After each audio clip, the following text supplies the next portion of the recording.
Good morning everyone. हम लोगों ने लास्ट वीडियो में 14 नंबर क्वेश्चन तक सॉल्व कर लिया था। आज हम लोग 15 से सॉल्व करेंगे। 15 नंबर क्वेश्चन में कह रहा है right all the factor of 18, यानी 18 का सारा फैक्टर लिखना है। यानी 18 जो है सो किस किस के टेबल में आता है, यानी 18 किस किस से कट सकता है। तो 18 जो है सो 1 के टेबल में आता है, 3 के टेबल में, 3 के टेबल में, 6 के टेबल में, 9 के टेबल में, और 18 सिर्फ और फिर अपने आप के टेबल में आता है। फिर वैसे ही 13 का लिखना है तो आप 13 का लिख सकते हैं। जैसे 13 है सो 1 के टेबल में आता है, 2 के टेबल में आता है, 3 के टेबल में आता है, उसके बाद 5 के टेबल में आता है, उसके बाद 6 के टेबल में आता है, और इसके 6 के बाद आता है कौन से टेबल में, तो 10 के टेबल में आता है। फिर उसके बाद कौन से टेबल में आता है, 15 के टेबल में आता है, और उसके 13 अपने आप के टेबल में आता है। वैसे आप इसको बनाएंगे। नेक्स्ट देखिए, right the first 5 multiply of 4 का फर्स्ट 5 मल्टीप्लाई लिखना है, यानी पहला से 5। तो 4 1 4, 4 2 8, 4 3 12, 4 4 60, 4 5 20 हम लोग को पढ़ना है। और right the HCF of 12 and 16।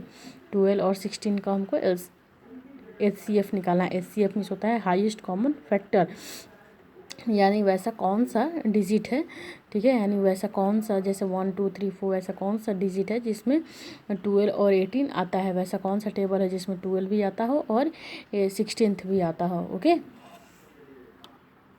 चलिए देखिए 12 अब हम इसको HCF लगाते हैं पहले सबसे छोटे टेबल से। तो 2 के टेबल सबसे छोटा है, तो 2 के टेबल में आता है 12 कितना बार में, 6 बार में। फिर जो 6 है सो कौन से टेबल में आता है, 2 के टेबल में आता है 3 बार में। फिर 3 जो है सो अपने आप के टेबल में आता है 1 बार में। फिर वैसे ही 60 जो है सो 2 के टेबल में आता है 8 बार में। फिर 8 जो है सो 2 के टेबल में आता है 4 बार में। फिर 4 जो है सो 2 के टेबल में आता है 2 बार में। फिर 2 जो है सो सिर्फ अपने आप के टेबल में आता है। ये हमने प्राइम फैक्टराइजेशन मेथड से बनाया है। फिर 12 है और 16 है। 12 में क्या क्या आया है, 2 आया है, फिर 2 आया है, फिर 3 आया है, तो उनको हमने मल्टीप्लाई कर देंगे। फिर 16 जो है 16 कितना आया है, 1 2 3 4, 2 आया है फोर्थ बार में, 1 2 3 4। अब इसमें हमको कॉमन ढूंढेंगे कि कॉमन कौन कौन सा। तो देखिए ये 2 और ये 2 कॉमन है, तो इसलिए हमने इसको बॉक्स में डाल दिया। ये 2 और ये 2 कॉमन है, तो हमने बॉक्स में डाल दिया है। अब देखिए अब तो कोई हमको इसमें कॉमन दिख नहीं रहा है, तो हमने HCF निकालेंगे। The HCF of 12 and 60 is equal to, ये जो 2 है सो कॉमन का एक ही लिखाता है, एक ही लिखाता है। तो 2 और 2 मिलके तो 1 2 ये हो गया और प्लस हो गया, फिर ये 2 का एक ये 2 हो गया, 2 2 जा 4। यानी 4 ऐसा टेबल है सबसे बड़ा जिसमें 12 भी आता है और 16 भी आता है, यानी दोनों आता है साथ में। चलिए नेक्स्ट देखिए, राइट द LCM ऑफ, आपको क्या बनाना है, LCM निकालना है। LCM मीन्स क्या होता है, LCM मीन्स होता है lowest common multiple. LCM means होता है लोवेस्ट कॉमन मल्टीपल। ओके, तो 18th और 12th है, 8 और 12 है, तो 8 और 12 देखिएगा सबसे कम टेबल में लगाएंगे। तो दोनों जो है सो 2 के टेबल में आता है। ये 8 आता है 4 बार में और 12 आता है 6 बार में।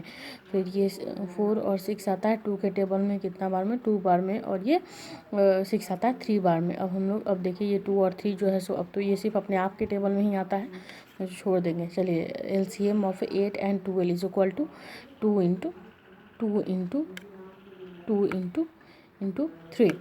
तो 2 2 जा 4, 4 2 जा 8, और 8 3 जा 24। यानी ये मेरा क्या हो गया, LCM हो गया किसका, 8 और 12 का। नेक्स्ट सिंप्लीफाई, आपको क्या करना है, सिंप्लीफाई करना है। सिंप्लीफाई में ना अगर ऑफ होगा तो सबसे पहले हम ऑफ का काम करेंगे, उसके बाद डिवाइड का काम करेंगे, उसके बाद मल्टीप्लाई का काम करेंगे, उसके बाद ऐड का काम करेंगे, उसके बाद सब्ट्रैक्ट का काम करेंगे। जिसमें तो हमको ऑफ दिख नहीं रहा है तो हम इसमें सबसे पहले डिवाइड का काम करेंगे। तो ये है डिवाइड में, ये है डिवाइड में 13 का 13 प्लस 6 से 2 को डिवाइड करेंगे तो आएगा 3, फिर प्लस का प्लस और 2 को 4 से मल्टीप्लाई करेंगे तो डिवाइड के बाद मल्टीप्लाई है, तो डिवाइड तो हो गया। अब ढूंढेंगे मल्टीप्लाई, ये है तो 5 4 जा 20। अब हमको आपको क्या दिख रहा है, सब ऐड में दिख रहा है, तो हमने सबको जोड़ दिया। 13 + 3 + 20 को जोड़ने पे आया है 36। ओके, नेक्स्ट ऐड, आपको क्या करना है, ऐड करना है। 4/9 प्लस 1 पूर्णांक 2/9 प्लस 1/9। तो हम वो जो पूर्णांक में पहले हम इसको क्या मिक्स्ड फ्रैक्शन में, ये क्या है, ये मिक्स्ड फ्रैक्शन में है, हमको इम्प्रॉपर फ्रैक्शन में चेंज कर लेना है। 4/9, तो इम्प्रॉपर फ्रैक्शन में चेंज करने के लिए 9 1 जा 9, और फिर जो 9 आएगा इसे +2 कर देंगे। 2 लिखा है तो 2, तो कितना हो जाएगा 11/9 और +1/9।